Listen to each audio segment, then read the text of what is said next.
d'être là. Les conflits au Moyen-Orient, ça sera un thème magnifique pour un semestre ou même deux dans n'importe quelle université, tellement le sujet est à la fois passionnant et complexe. Et je pense que c'est difficile de comprendre un conflit, une situation géographique ou géopolitique, sans revenir dans le passé, parce que c'est dans le passé qu'on trouve les racines des conflits. C'est vrai pour le Moyen-Orient, c'est vrai pour l'Europe de l'Est, je crois que c'est vrai pour tous les conflits. Et je pense que du point de vue du diplomate, hein, maintenant, le diplomate qui a un avantage comparatif, c'est celui qui comprend bien ces mécanismes et ces mécanismes historiques et comment ils ont joué par le passé. D'ailleurs, je peux vous recommander un livre, je crois que c'est le meilleur livre d'histoire que j'ai jamais lu, que je suis en train de lire maintenant. Ça s'appelle Histoire de la diplomatie et ça part au XIIIe siècle avant Jésus-Christ, au Moyen-Orient d'ailleurs. Et ça s'arrête un peu après la Deuxième Guerre mondiale. Et c'est un livre qui a été coordonné par un certain monsieur Potiemkin, qui était un membre de l'Académie des sciences de l'URSS. Et parfois, quand je vois la différence entre les négociateurs américains et les négociateurs russes, pour des sujets comme l'Ukraine ou autre chose, je me dis toujours que les Russes, ils ont dans l'esprit, dans leur tête, toute cette compréhension, ce savoir historique, notamment du 19e siècle, avec les jeux d'alliance entre les différentes puissances européennes. Donc l'histoire est finalement, c'est assez naturel, hein, la source de toute compréhension d'une situation géopolitique donnée. Un autre élément qui vient s'ajouter à l'histoire, c'est la géographie. Donc, je disais que la géographie était finalement tout, parce que vous avez des données géographiques qui font qu'un pays est ce qu'il est et qu'il a vécu l'histoire qu'il a vécue. Ah, d'ailleurs, un universitaire américain qui s'appelle Robert Kaplan a écrit un livre que je recommande beaucoup de géopolitique, qui s'appelle La revanche de la géographie. Je crois que c'était publié en 2012, ça reste extrêmement actuel. Alors, si on veut parler de la région qui nous occupe, le Moyen-Orient, donc qui est compris entre le Levant, hein, qui est le- la région qui borde la Méditerranée, et puis la Mésopotamie, donc à partir des sources du Tigre et de l'Euphrate en Anatolie, pratiquement jusqu'au Golfe. Donc cette région-là, qu'on appelle souvent aussi le Mashrek d'ailleurs, une partie d'entre elles, cette région a toujours été, je dirais, à l'agenda international, puisque le tout premier traité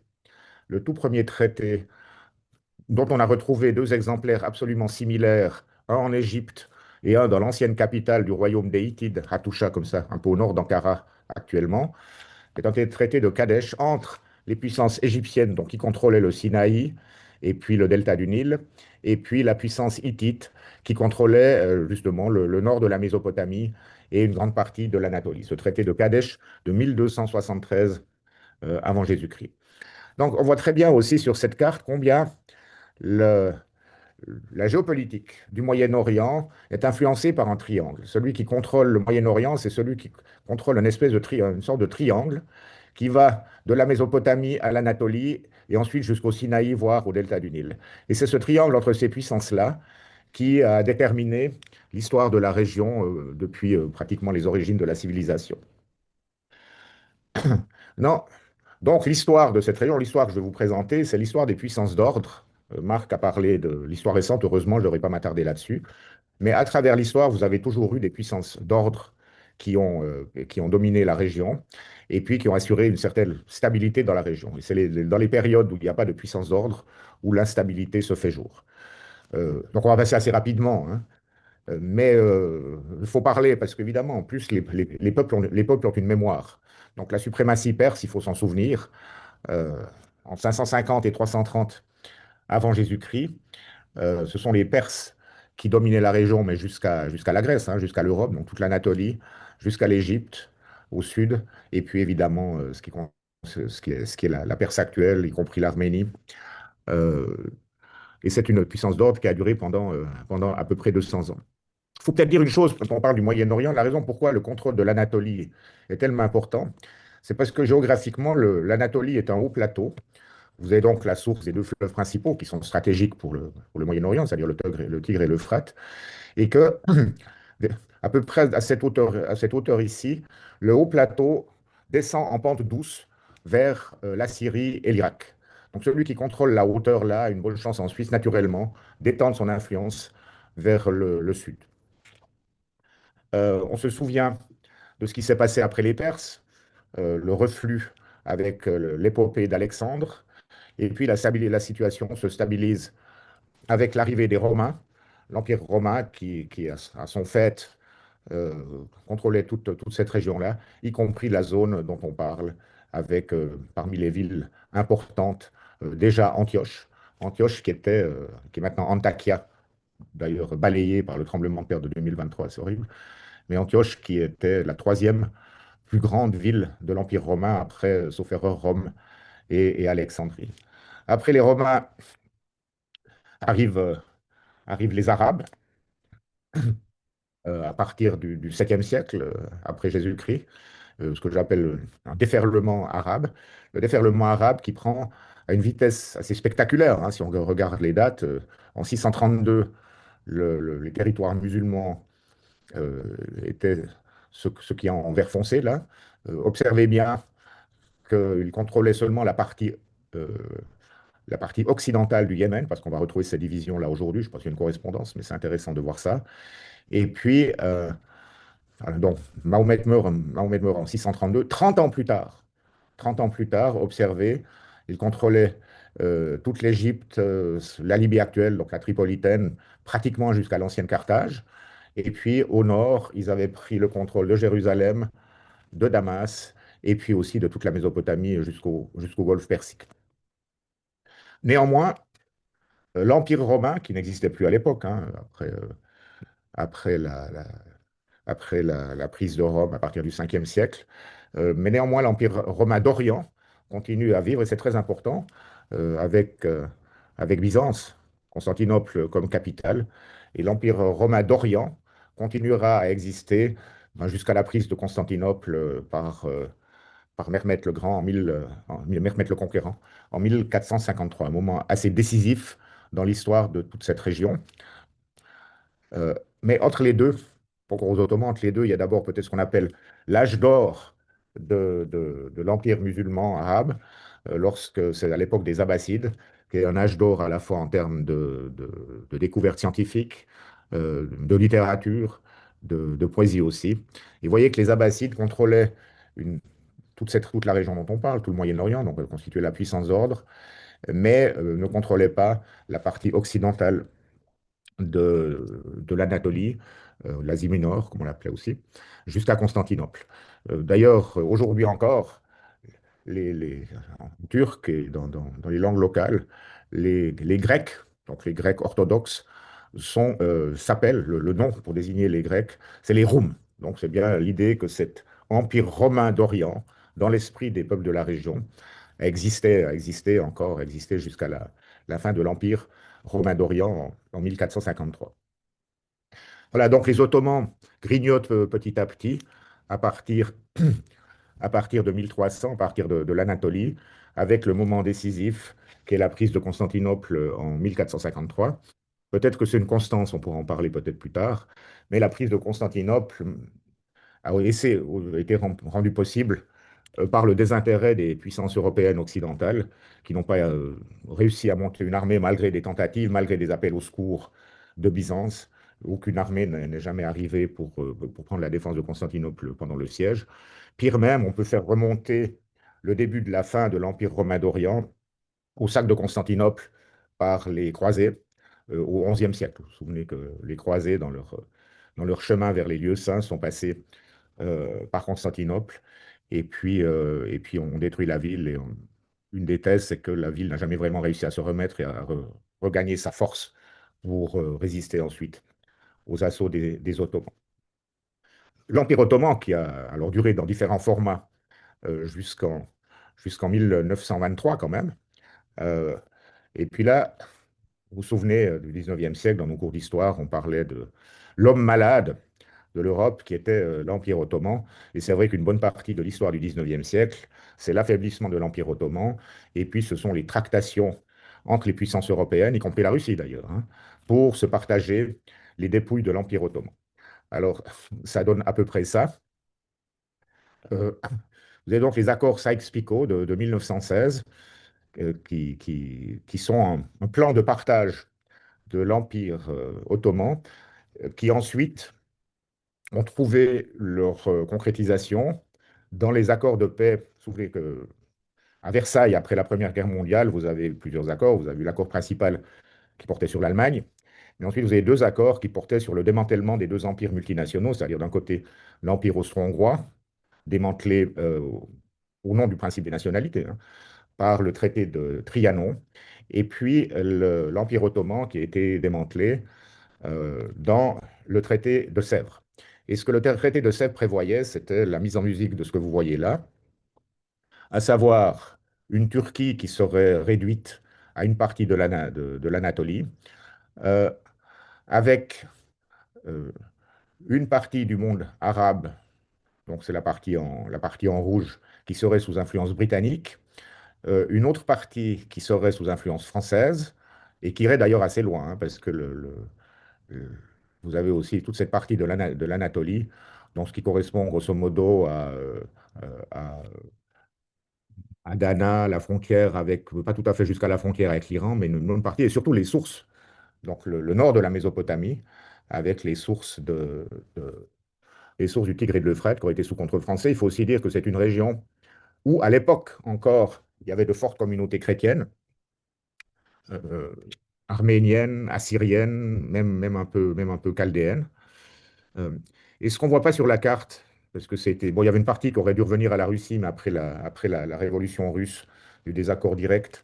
Et puis évidemment, les Russes bolcheviques n'ont guère pu faire valoir leurs prétentions à Versailles, donc ça a été ignoré. Par contre, euh, ce que, ce qui a été encore décidé dans le cas de l'accord de Sèvres, c'était de partager la Turquie en deux zones supplémentaires.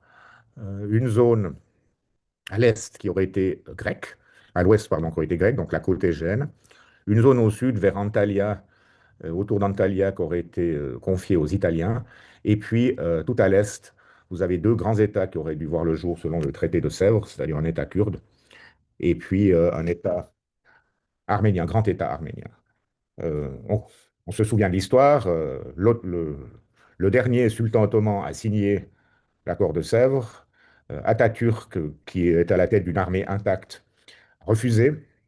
S'en est suivi un conflit, notamment avec les forces grecques qui ont commis l'erreur fondamentale de vouloir prendre Ankara, dont une ville qui était devenue la capitale d'Atatürk, justement parce qu'elle est située très loin et qu'il s'est dit qu'il serait plus en sécurité à Ankara. Malgré cela, le Premier ministre grec Venizelos a envoyé ses troupes pour essayer de conquérir Ankara. Les forces grecques ont été battues à 80 km à l'ouest d'Ankara et ensuite ont reflué.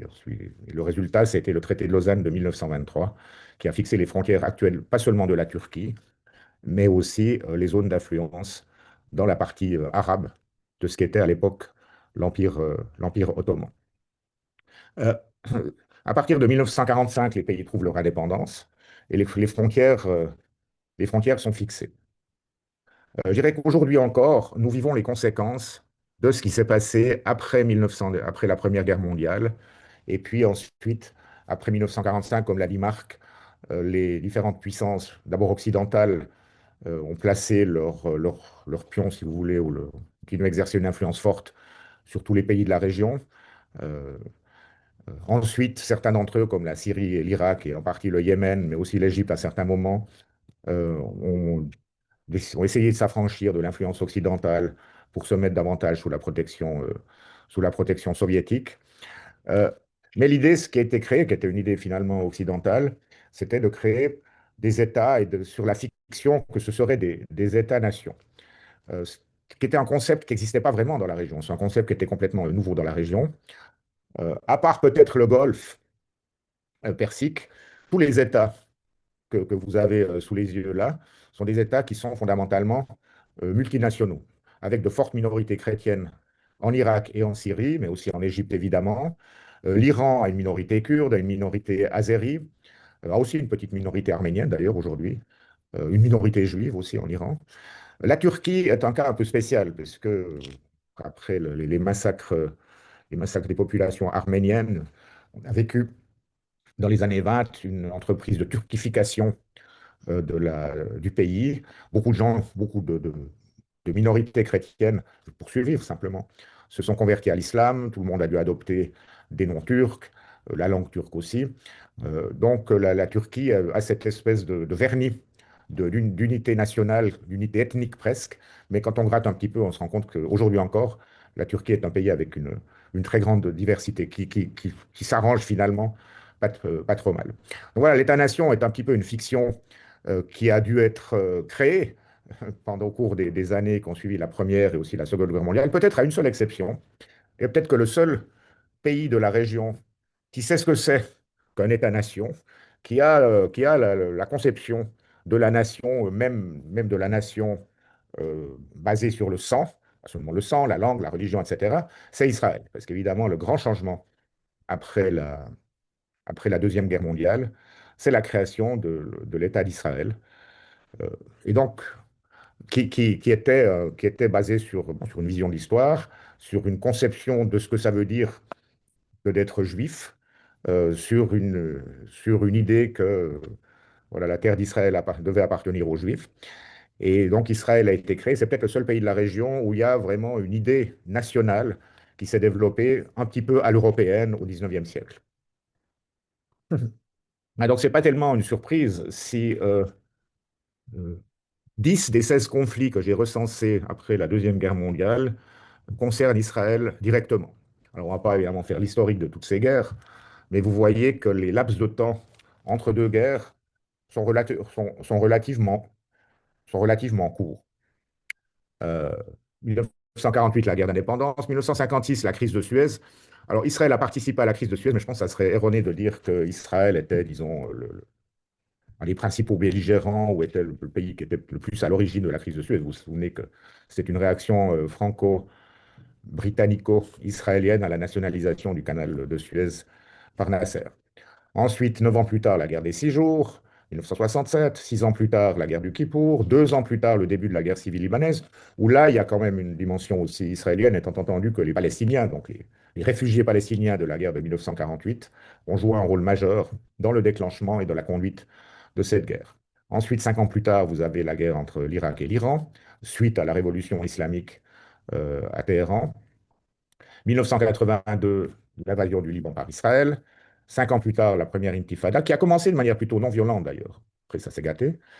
3 ans plus tard, l'invasion du Koweït par Saddam Hussein et ensuite l'intervention américaine pour libérer le Koweït, où George Bush senior décide d'ailleurs d'arrêter ses troupes alors qu'elles auraient très pu facilement aller jusqu'à Bagdad, mais il a renoncé à une occupation de l'Irak. Je crois qu'il était conscient des difficultés qu'il y aurait à contrôler l'Irak ou à l'occuper. Et puis là, vous avez une période finalement, presque une accalmie assez longue, qui dure 10 ans, entre la guerre du Golfe et la seconde intifada. Et je pense qu'on peut dire que c'est l'effet d'abord de la fin de la guerre froide, mais c'est aussi l'effet de l'arrivée aux États-Unis de deux leaders, d'abord George Bush senior, et puis ensuite Bill Clinton, qui ont vraiment essayé de mettre en place un processus de paix entre Israël et ses voisins arabes. On se souvient que un des éléments qui était important, qui a convaincu, par exemple, l'Arabie saoudite d'accepter le déploiement des troupes américaines sur son territoire, c'était l'assurance qui est donnée, plus que ça, la convocation par les Américains d'une conférence de paix, une grande conférence multilatérale de paix, qui s'est tenue à Madrid, et qui a lancé un processus multilatéral qui aurait dû aboutir à la paix entre Israël et ses voisins. On se souvient du petit Shamir qui a dû être tiré presque au lasso à cette conférence sur la Palestine.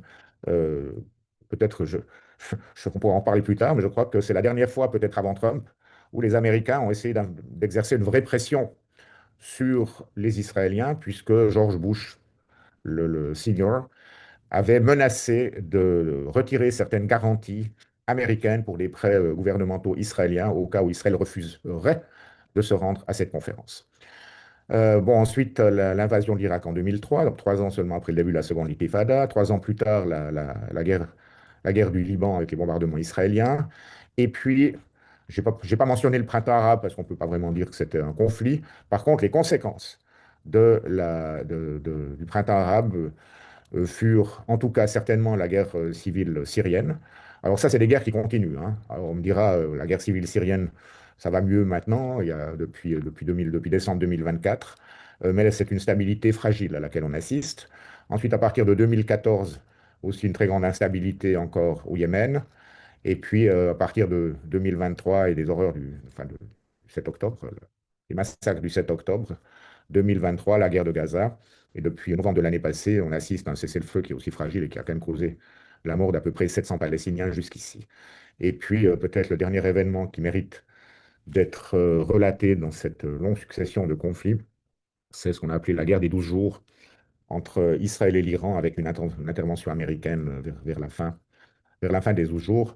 Et aujourd'hui, je dirais qu'il y a une instabilité chronique dans les relations entre Israël et l'Iran. On y reviendra. Voilà, maintenant j'aimerais passer en revue rapide, un peu comme une photo, l'état de la situation actuelle dans les différents conflits, et puis ensuite on pourra passer à la discussion. Euh, D'abord, parlons du conflit syrien, encore une fois, par faire une histoire détaillée, parce que c'est des sujets qui, pour un semestre d'université. Excusez-moi pour la qualité de l'image, que je réalise maintenant qu'elle n'est pas très bonne. Donc, je pense qu'on veut faire une photo actuelle du conflit syrien. Je pense qu'il y a quatre éléments qui me paraissent importants à noter. D'abord, c'est l'influence turque. Les Turcs se sont tenus en retrait euh, pratiquement enfin, ils ont soutenu évidemment certaines parties, il y a eu des interventions, mais extrêmement limitées. À partir de 2018-2019, ils ont augmenté leur soutien à un des groupes rebelles qui d'abord s'appelait Al-Qaïda, ensuite Al-Nusra, et puis ensuite HTS, et qui a subi beaucoup de revers et qui finalement s'est réfugié dans la partie, là, dans cette région, ici tout au nord-ouest de la Syrie, qui est la région d'Idlib. Et là, les Turcs ont utilisé le proximité parce que les seules voies d'approvisionnement, que ce soit humanitaire, mais aussi en armes, en munitions, en équipement, se pouvaient se faire à travers la Turquie. Donc on peut dire qu'ils ont vraiment créé une force de ce qu'on appelle les proxys ou d'alliés, qui ont ensuite, un peu à la surprise générale, hein, à ce qu'on me dit, même à la surprise des Turcs, ont réussi à la fin de 2024 ou début 2025 à enfoncer les lignes gouvernementales syriennes comme s'ils entraient dans du beurre et en quelques jours à prendre non seulement Alep, mais aussi Damas. Donc la Syrie, la Turquie est devenue vraiment, si on parle de puissance d'ordre, le facteur dominant aujourd'hui en Syrie.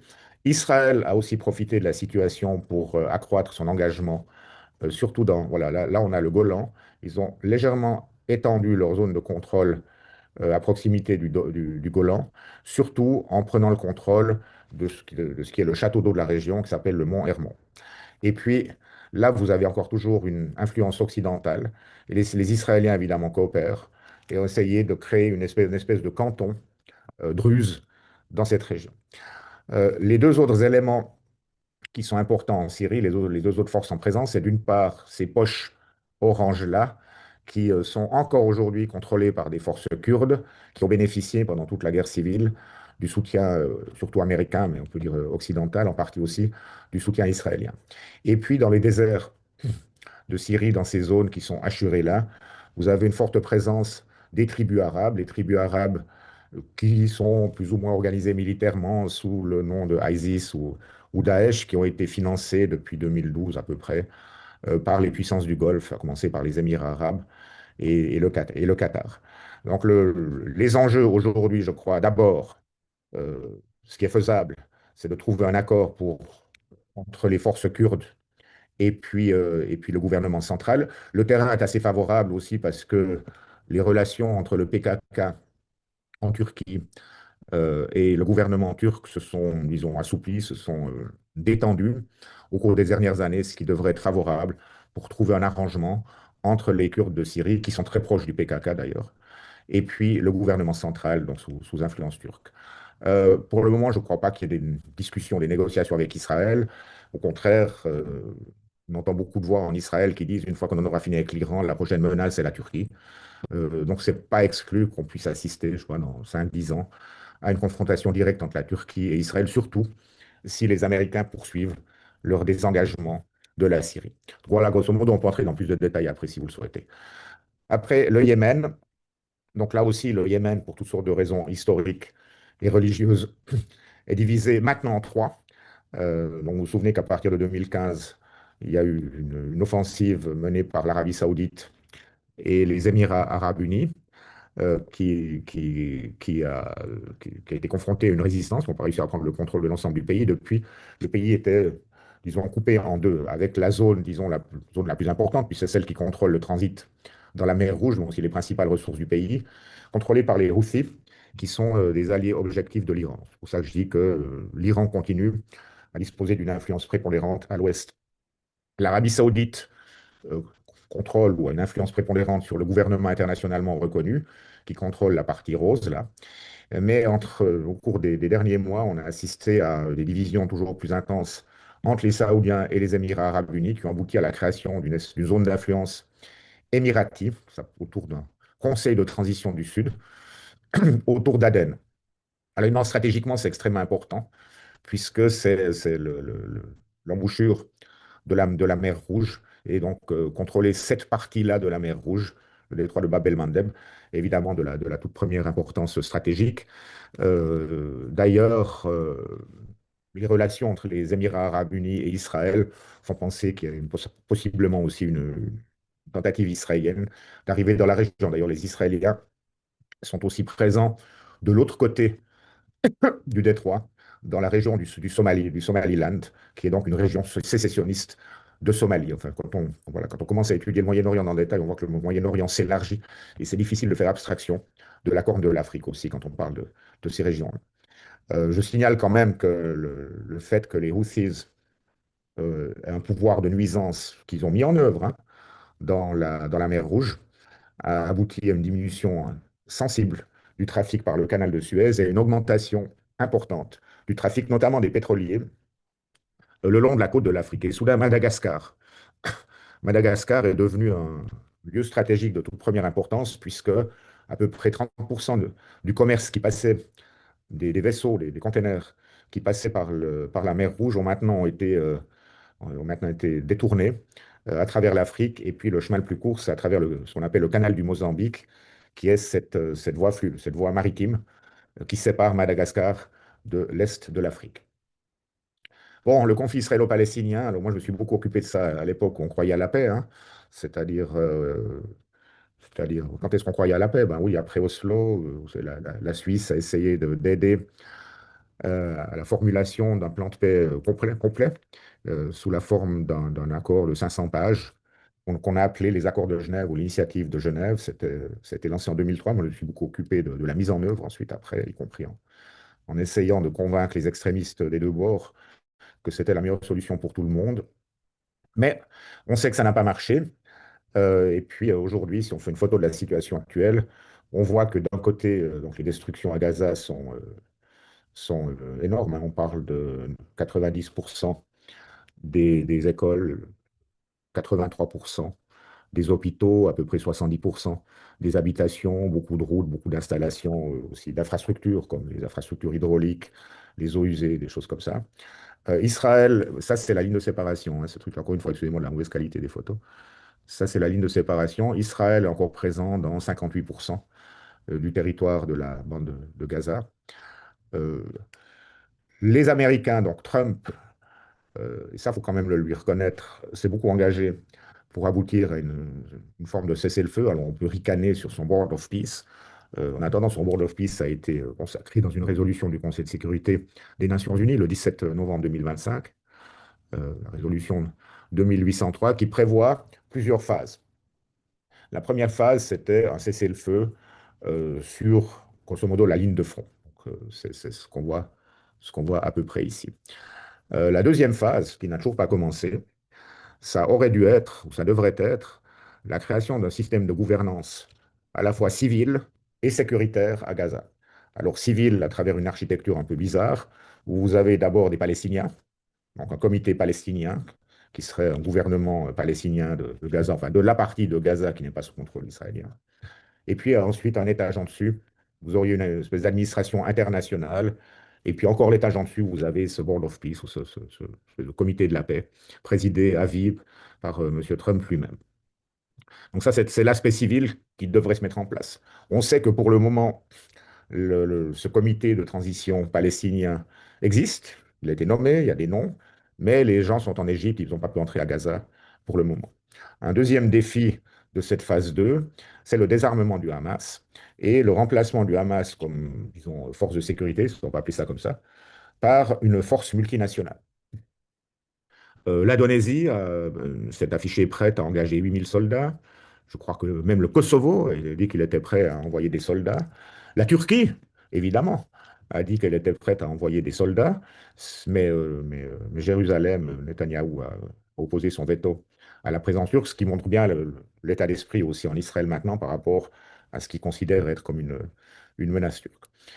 Euh, voilà l'état des choses aujourd'hui à Gaza, tout ça évidemment dans une situation humanitaire qui reste catastrophique avec la plupart des gens, des centaines de milliers de personnes qui vivent sous tente dans des conditions épouvantables, et puis surtout les camions transportant l'aide humanitaire qui n'arrivent pas en nombre suffisant. Suivant les jours, entre un tiers et la moitié des camions nécessaires entrent, hein. On estime qu'il faudra à peu près 600 camions par jour, et je crois qu'on arrive à peine à 300 dans les bons jours.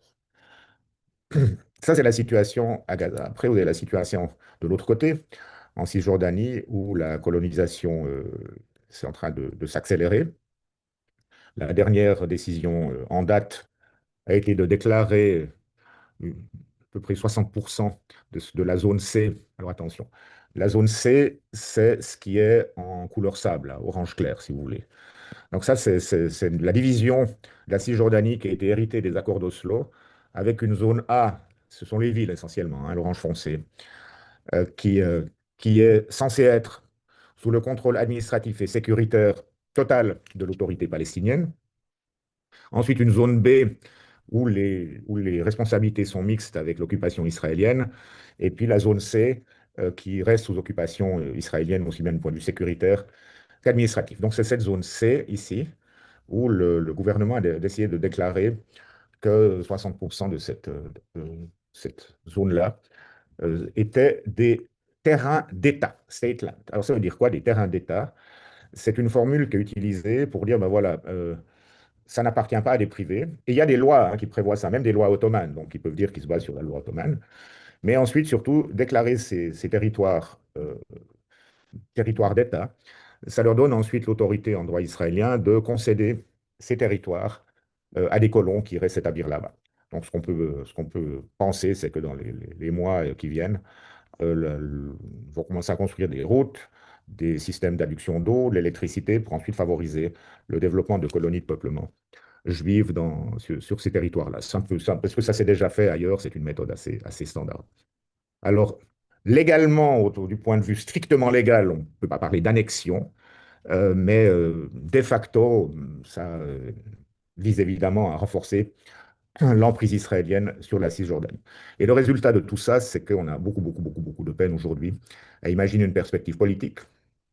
Euh, on ne parle plus de solution à deux États, et même si on parlait de solution à deux États, dans cette espèce d'imbroglio labyrinthique, on a de la peine à imaginer qu'est-ce que ça pourrait dire aujourd'hui, une solution à deux États. Vous avez autour de 600 000 colons juifs israéliens qui, du point de vue du droit international, sont en situation illégale en Cisjordanie, qui vivent en Cisjordanie.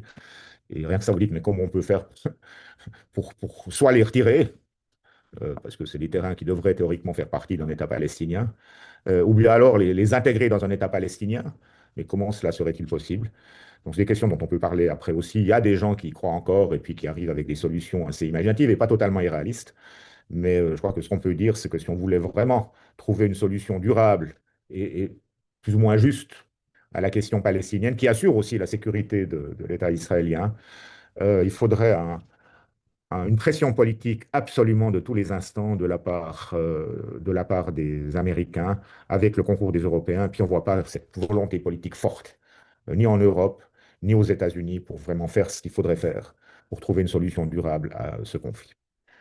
Voilà, ensuite on va finir par le conflit israélo-iranien. Bon, je pense que vous suivez les nouvelles comme moi, hein. Maintenant, la question c'est comment est-ce qu'on peut interpréter ce qui se passe sur le terrain. Alors, ce qui est certain, c'est que les Américains n'avaient jamais déployé une armade d'appareils, que ce soit navale ou de système aérien dans la région depuis la guerre d'Irak de 2003. Quelles sont les intentions? Est-ce que l'intention, c'est vraiment d'utiliser la force militaire ou est-ce que l'intention, c'est de créer une pression maximale, économique d'un côté, mais aussi psychologique de l'autre, pour soutirer des concessions à l'Iran? Euh, Deuxième question qui se pose, c'est que s'il devait y avoir une opération militaire américaine, quel serait l'objectif? Est-ce que l'objectif, c'est le changement de régime? Est-ce que c'est possible? Est-ce qu'on y croit vraiment à Washington? Je ne suis pas sûr du tout, je ne pense pas.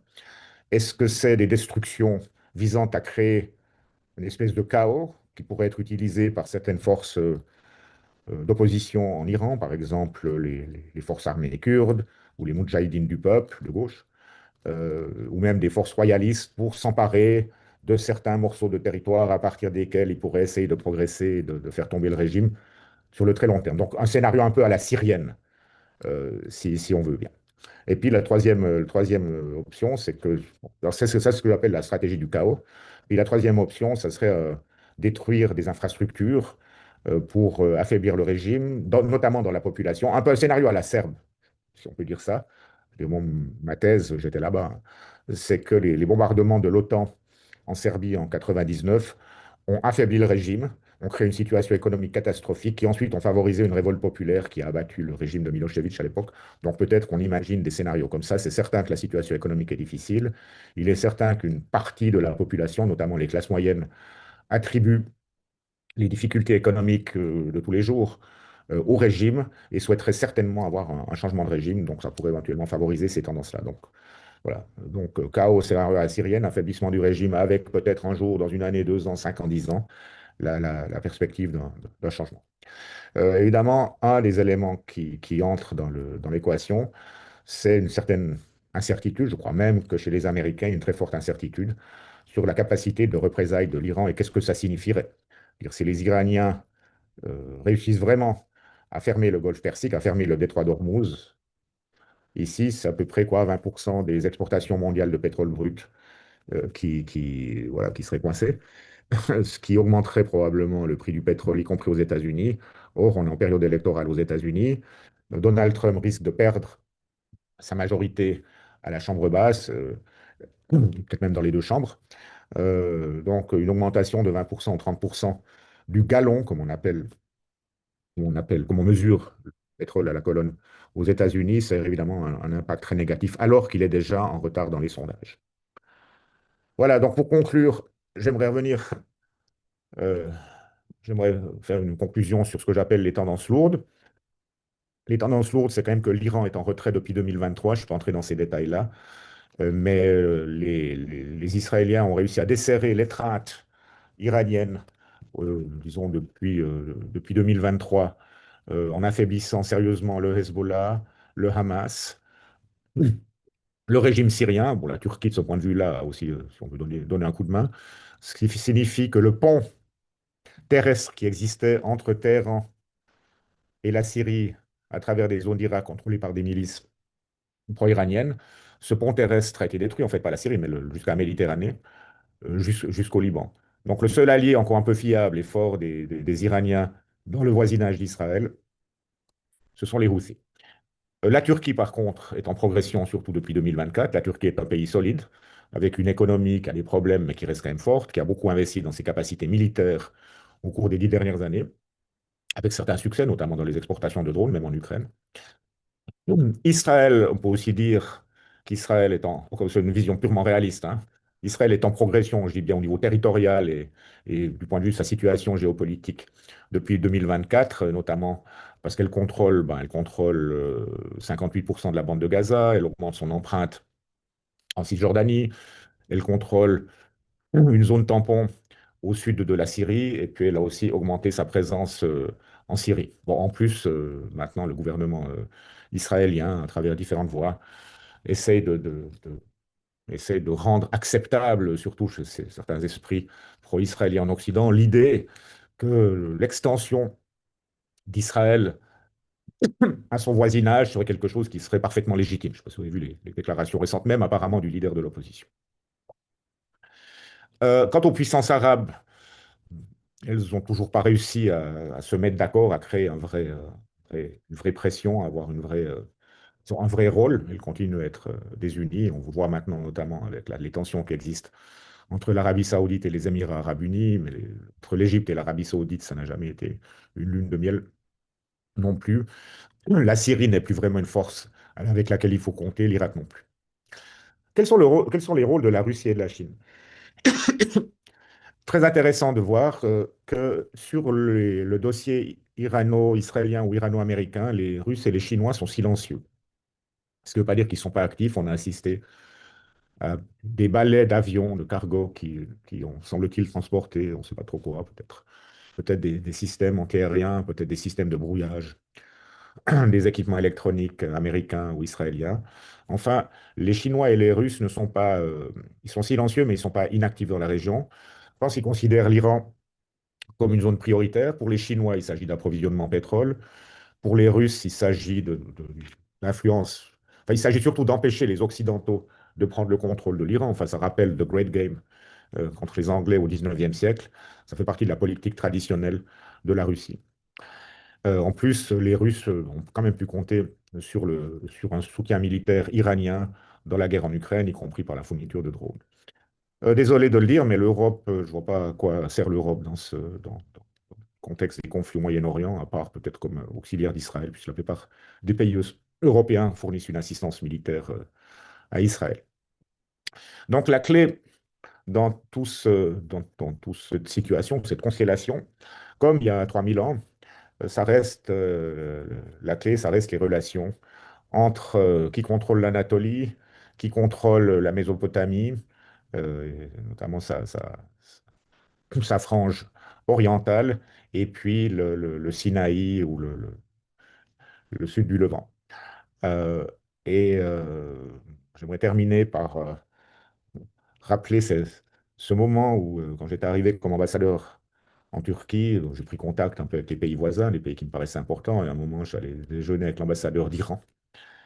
Et donc, je venais d'Israël, où j'étais ambassadeur en Israël, et puis, évidemment, sans prononcer le mot d'Israël, il m'a dit, mais c'est très simple, l'avenir de la région, ça dépend du pays d'où tu viens, du pays où on est, donc la Turquie, et puis de mon pays, donc l'Iran. Et je pense qu'à mesure où l'influence occidentale ira en s'affaiblissant, eh ben, une des conditions pour la stabilité dans la région, ça sera de trouver des modes de coopération entre ces trois pays qui ont les trois des relations extrêmement tortueuses, tourmentées et difficiles.